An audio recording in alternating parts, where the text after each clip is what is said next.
अस्सलाम वालेकुम। DAE platform की तरफ से मैं हूं मोहम्मद अशरफ। उम्मीद करता हूं आप सब खैरियत से होंगे। आज हम ET125 का चैप्टर नंबर 2 स्टार्ट करने जा रहे हैं और इस लेक्चर में हम इस चैप्टर से मुतल्लक कुछ अहम डेफिनेशंस देखेंगे जो कि इस चैप्टर की बेस हैं। तो यहाँ पे जो आज के हमारे टॉपिक्स हैं उनमें number 1 active circuit, number 2 passive circuit, number 3 node, number 4 branch, number 5 mesh and number 6 loop. इस चैप्टर सेकंड में ये 6 जो बेसिक डेफिनेशंस हैं इनको आज हम डिटेल में देखेंगे और इन्हीं डेफिनेशन की बेस पे फर्दर जो आगे टॉपिक्स आएंगे वो हम इजीली मैनेज कर सकेंगे या सॉल्व कर सकेंगे। तो उसके लिए सबसे पहले हमें इन डेफिनेशंस के बारे में कंप्लीट ग्रिप हासिल करना होगी। तो इनको हम डिटेल से देखते हैं। सबसे पहले हम यहाँ पे देखेंगे एक्टिव सर्किट्स को, उसकी डेफिनेशंस क्या है वो हम यहाँ पे देखते हैं।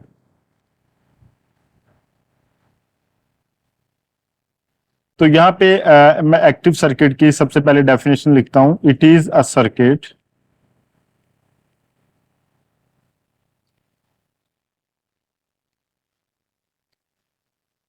which contains one or more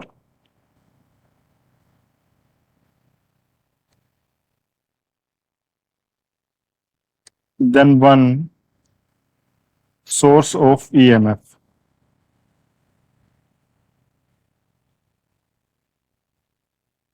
यानी एक्टिव सर्किट्स ऐसे सर्किट्स हैं जिनमें कम से कम एक या एक से ज्यादा EMF सोर्सेज अवेलेबल हों तो वो एक्टिव सर्किट्स कहलाते हैं।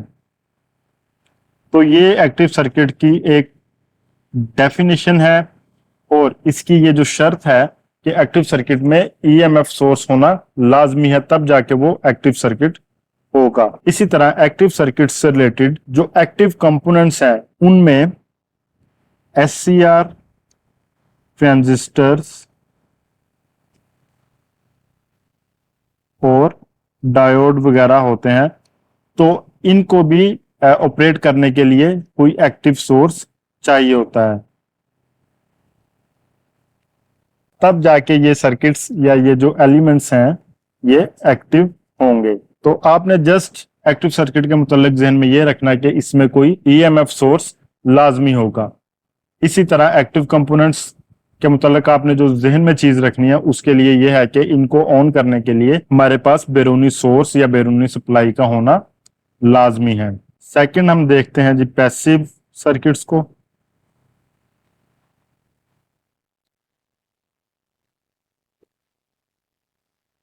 तो ये बिल्कुल एक्टिव सर्किट के ऑपोजिट है, यानी इसमें it is a circuit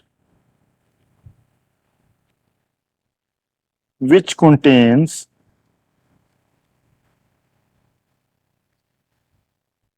no supply source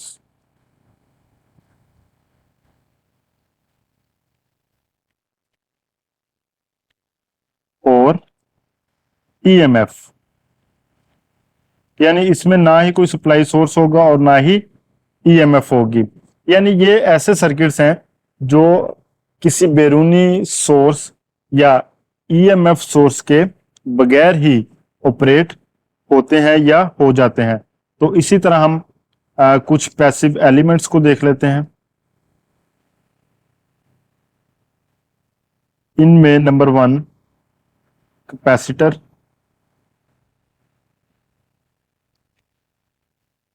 resistor, inductor वगैरह शामिल है। यानी ये जो एलिमेंट्स हैं इनको ऑपरेट करने के लिए किसी EMF या बैरूनी सोर्स की जरूरत नहीं होती। यानी ये जो एक्टिव एलिमेंट्स थे इनको ऑन करने के लिए हमें किसी सोर्स की जरूरत होती है, जबकि जो पैसिव एलिमेंट्स हैं उनको ऑन करने के लिए हमें किसी किस्म के EMF सोर्स है उसकी जरूरत नहीं होती। तो ये बेसिक डिफरेंस है, या आप इनको दोनों को कंपैरिजन फॉर्म में जहन में रखेंगे तो आपको ये ज्यादा इजी रहेगा। So number third, node. Node is a point where terminal of two or more circuit elements are connected together. Node is a junction point in the circuit. तो यहाँ मैं नोड की डेफिनेशन लिखता हूँ। ये जो भी मैंने डेफिनेशन आपको बताई है इसको मैं यहाँ पे लिख के भी बताता हूँ आपको। Node is a point where terminal of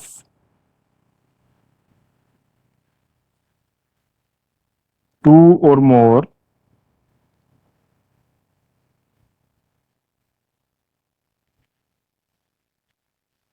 circuit elements are connected together.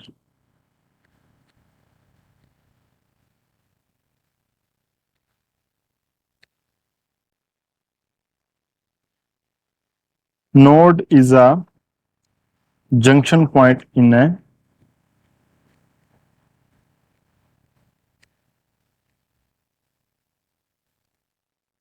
the circuit.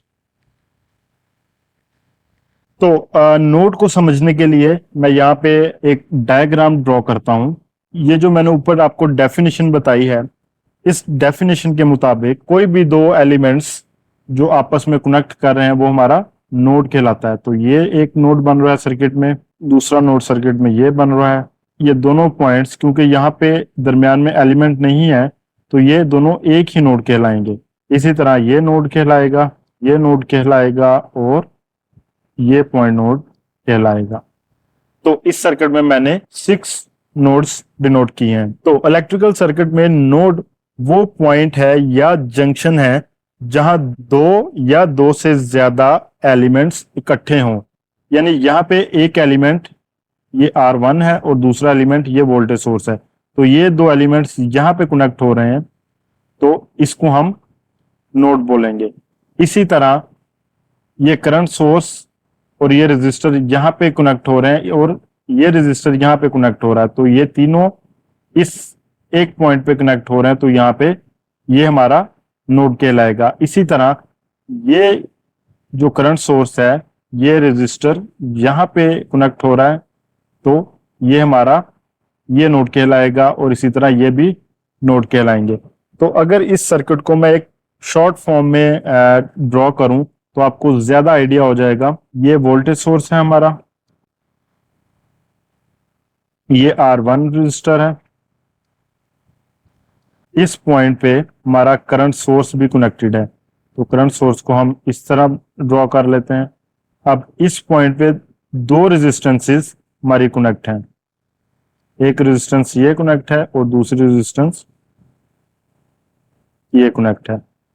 तो बाकी सारे पॉइंट्स यहाँ पे कनेक्ट हैं। तो अब आपको ज्यादा आइडिया हो गया होगा कि सर्किट में टोटल कितने नोड बन रहे हैं। ये एक नोड बन रहा है, दूसरा नोड ये बन रहा है, तीसरा नोड ये बन रहा है। तो ऊपर जो हमने 6 नोड मेंशन किए हैं वो एक्चुअल में 3 नोड हैं सर्किट में। अगर उनको एक्चुअल पॉइंट ऑफ व्यू से देखा जाए, यानी ये सारा पॉइंट यहां से लेके यहां तक ये सारा पॉइंट एक नोड कहला रहा है, ये दूसरा नोड है और ये तीसरा नोड कहलाएगा। अगर हम इन तीनों को इकट्ठा ज्वाइंट कर दें तो यही नीचे चीज हमने शो की है कि ये 3 नोड्स यहां पे शो हो गए हैं। इसको मैं मजीद क्लैरिफाई करता हूं। नोड पर जो वोल्टेज होते हैं वो 0 होते हैं। उसकी क्या वजह है? क्योंकि ये दोनों जो टर्मिनल्स हैं या दोनों एलिमेंट्स हैं आपस में शॉर्ट हैं। तो जहां पे भी शॉर्ट सर्किट होगा वहां पे वोल्टेज 0 होंगे। तो इसको हम एज ए शॉर्ट सर्किट यहाँ पे कंसीडर करते हैं क्योंकि ये दोनों पॉइंट आपस में शॉर्ट हैं। तो इस नोड पॉइंट पे वोल्टेज क्या होंगे? 0 होंगे। ये आपने जहन में रखना है कि जो नोड है या जंक्शन पॉइंट है वहां पे जो वोल्टेज होंगे वो 0 होंगे। और जो दूसरा पॉइंट आपने जहन में रखना है कि अगर एक एलिमेंट एक या एक से ज्यादा नोड्स पर कनेक्ट हो रहा है तो उसको हम एक नोड में कन्वर्ट कर सकते हैं, जैसा कि मैंने इस सर्किट में कन्वर्ट किया है। तो इससे जो सर्किट की जो मेन कैरेक्टरिस्टिक्स हैं उन पर कोई असर नहीं होगा।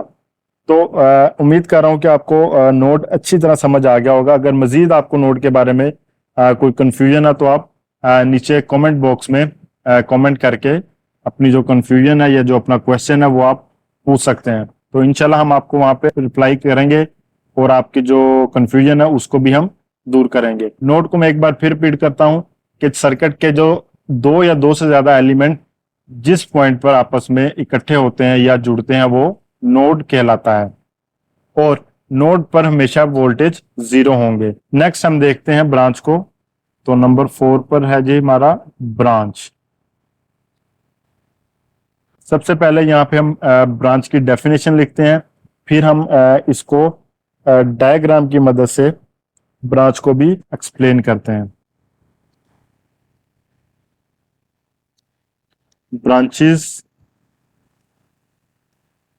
are the connections of electrical elements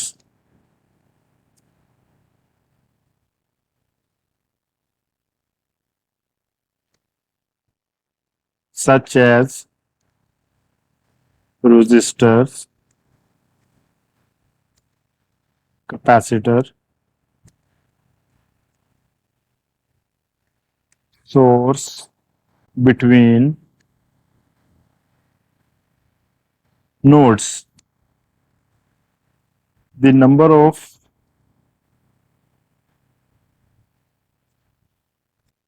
branches in a circuit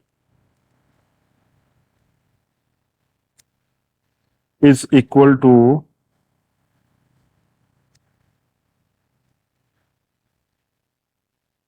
the number of elements. तो सबसे पहली बात यहाँ पे कि जो ब्रांचेस हैं वो जो इलेक्ट्रिकल एलिमेंट्स हैं इनके ही कनेक्शंस हैं किसी भी दो नोड्स के दरमियान, और किसी भी जो सर्किट है उसमें जो नंबर ऑफ ब्रांचेस हैं वो इक्वल है नंबर ऑफ एलिमेंट्स के। यानी सर्किट में जितने एलिमेंट्स लगे होंगे उस सर्किट में उतनी ही ब्रांचेस होंगी। तो यहां पे मैं लिखता हूं circuit elements equals two branches,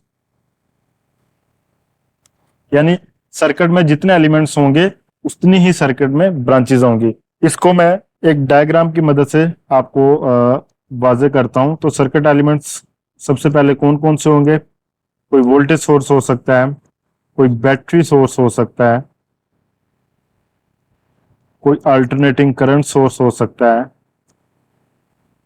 register हो सकता है, एम्पेयर मीटर हो सकता है, कोई कैपेसिटर हो सकता है या कोई इंडक्टर हो सकता है। ये सारे एलिमेंट्स हैं। तो सर्किट में जितने एलिमेंट्स होंगे सर्किट में उतनी ही ब्रांचेस होंगी। तो यहां पे मैं एक डायग्राम ड्रॉ करता हूं। ये वोल्टेज सोर्स है, यहां पे हम एक रजिस्टर को कनेक्ट कर लेते हैं R1। ये सेम डायग्राम में ड्रॉ कर रहा हूं जो हमने अभी लास्ट स्लाइड में देखी है। अब हम बात करते हैं कि इस सर्किट में कितनी ब्रांचेस है। तो सबसे पहले हम काउंट करेंगे कि इसमें एलिमेंट्स कितने हैं। तो यहाँ पे नंबर 1 वोल्टेज सोर्स हो गया, नंबर 2 रजिस्टर, ये भी एलिमेंट हो गया, ये भी एलिमेंट हो गया एंड ये भी एलिमेंट हो गया। तो इस सर्किट में 5 एलिमेंट्स है। तो इसका मतलब सर्किट में ब्रांचेस कितनी होंगी? नंबर ऑफ एलिमेंट्स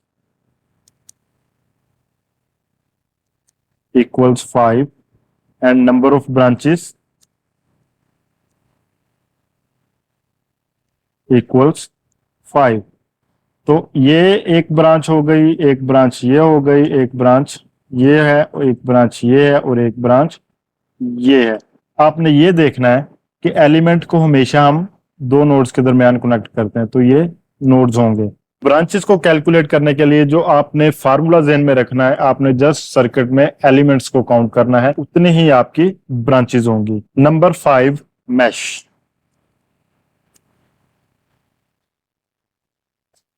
तो सबसे पहले हम यहाँ पे मैश की डेफिनेशन को देखते हैं, उसके बाद इसको हम डायग्राम की मदद से समझने की कोशिश करेंगे। A mesh is a closed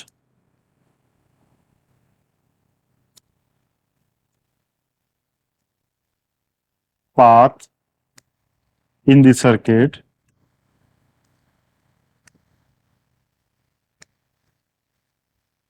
which does not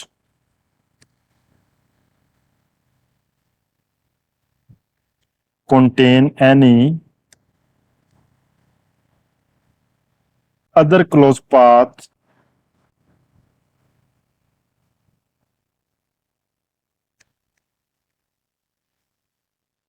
inside it। यहां पे जो मैश की डेफिनेशन है कि a mesh is a close path in the circuit, के सर्किट में ऐसा क्लोज्ड पाथ है जिसके अंदर कोई क्लोज पाथ ना हो, यानी मैश के अंदर कोई क्लोज पाथ नहीं होगा। मैश भी एक लूप ही है, लेकिन इसमें सिर्फ ये फर्क है कि मैश के अंदर कोई लूप मौजूद नहीं होती। इसको हम डायग्राम से समझते हैं, फिर आपको इसकी डेफिनेशन की ज्यादा समझ आ जाएगी। इस सर्किट में दो क्लोज पाथ हैं, एक क्लोज पाथ ये बन रहा है और दूसरा क्लोज पाथ ये बन रहा है। तो इसको हम मैश 1 कहेंगे और इसको हम मैश 2 कहेंगे। तो मैश एक इजी सा कॉन्सेप्ट है कि कोई भी क्लोज पाथ होगा तो वो मैश कहलाएगा, लेकिन उस क्लोज पाथ के अंदर कोई और क्लोज पाथ मौजूद ना हो फिर वो मैश कहलाएगी। अब मैं इसको मैश नहीं कह सकता, यानी अगर हम पॉइंट ए से ट्रेवल करें पॉइंट बी की तरफ, इसको मैं सी कह देता हूँ और इसको मैं डी कह देता हूँ, यानी अगर मैं कहूं ए बी सी डी तो ये मैश नहीं होगा, क्योंकि इसके अंदर मजीद क्लोज पाथ मौजूद हैं। तो आपने ये जहन में रखना है कि वो मैश नहीं होगी जिसके अंदर कोई क्लोज पाथ मौजूद हो। तो यहां इस सर्किट में सिर्फ दो मैश मौजूद हैं, मैश 1 और मैश 2। अभी मैं आपको लूप समझाता हूं, फिर आपको इस जो मैश का कॉन्सेप्ट है वो वाजे हो जाएगा। यहां नंबर 6 पे हम लूप को देख लेते हैं।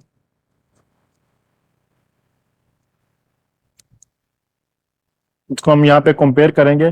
तो सबसे पहले मैं इसी डायग्राम को एक बार फिर ड्रॉ कर लूं, तो इसलिए इसको हम यहाँ पे कंपैरिजन फॉर्म में देखेंगे जिससे हमारी कंफ्यूजन दूर हो जाएगी। तो यहाँ पे हम रजिस्टर लगा लेते हैं। तो ये हमारा पॉइंट ए हो जाएगा, ये बी हो जाएगा, this one C, this point is D, ये ई पॉइंट होगा और ये हमारा एफ पॉइंट होगा। सबसे पहले मैं डेफिनेशन लिखता हूं लूप की। Any closed path in the circuit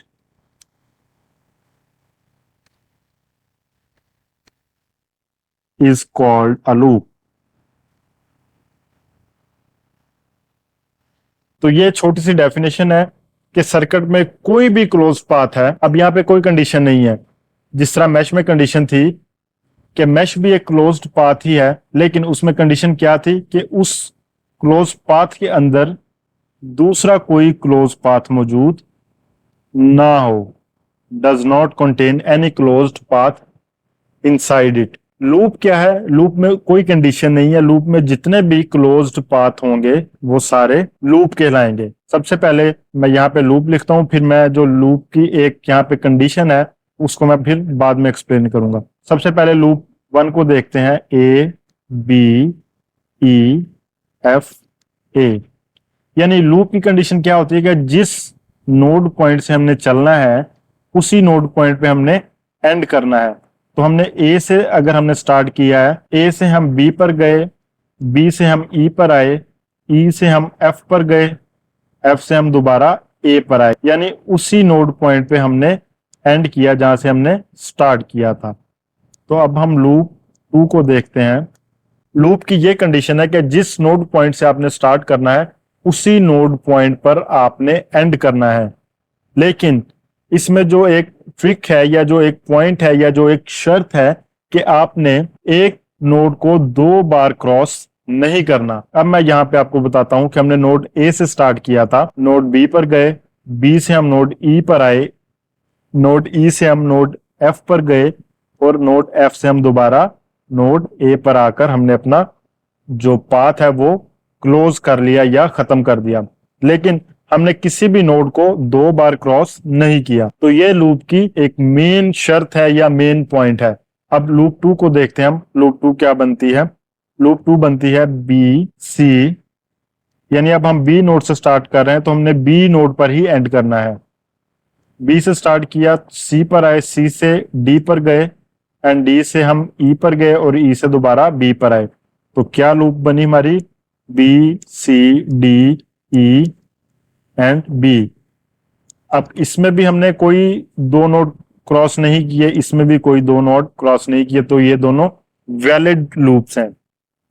अब हम लूप 3 देखते हैं इस सर्किट में कि लूप 3 क्या बन सकती है। तो हम ए से स्टार्ट करते हैं, A B C D E F and ए।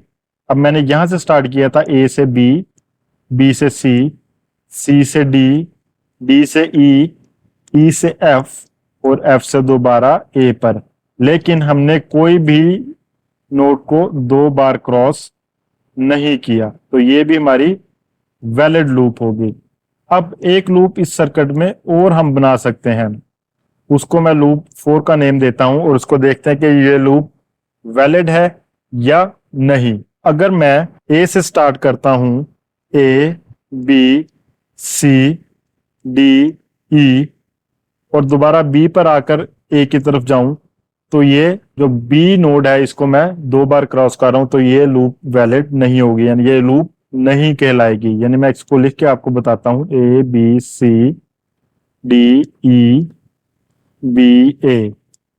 तो यहाँ पे जो नोड बी है उसको मैं 2 बार क्रॉस कर रहा हूं, तो ये हमारी वैलिड लूप नहीं है, यानी इसको मैं लूप नहीं कह सकता और ना ही ये लूप बनेगी। तो इस पे हम क्रॉस करेंगे। तो इस सर्किट में सिर्फ 3 ही लूप्स बन रही थी और वो हमने ऊपर देख लिया, लूप 1, लूप 2 एंड लूप 3। तो उम्मीद कर रहा हूं कि आपको ये जो लूप है ये समझ आ गई होगी। इसलिए मैंने मैश और लूप को यहाँ पे कंपैरिजन फॉर्म में बताया है, क्योंकि दोनों ही क्लोज पाथ हैं और दोनों की ही डिफरेंट कंडीशंस हैं। मैश की कंडीशन थी कि उसके अंदर कोई, यानी एक लूप के अंदर कोई दूसरा क्लोज पाथ मौजूद ना हो, यानी मैश भी लूप ही है, लेकिन इसमें आप फर्दर लूप्स नहीं बना सकते। लेकिन जो लूप है उसके अंदर लूप फर्दर आ सकती हैं, लेकिन इसमें कंडीशन थी कि आपने एक नोड को 2 बार क्रॉस नहीं करना। तो उम्मीद कर रहा हूं आपके जो बेसिक कॉन्सेप्ट्स हैं ये क्लियर हो गए होंगे। तो मिलते हैं नेक्स्ट वीडियो में नेक्स्ट टॉपिक के साथ। Till then take care and अल्लाह हाफिज।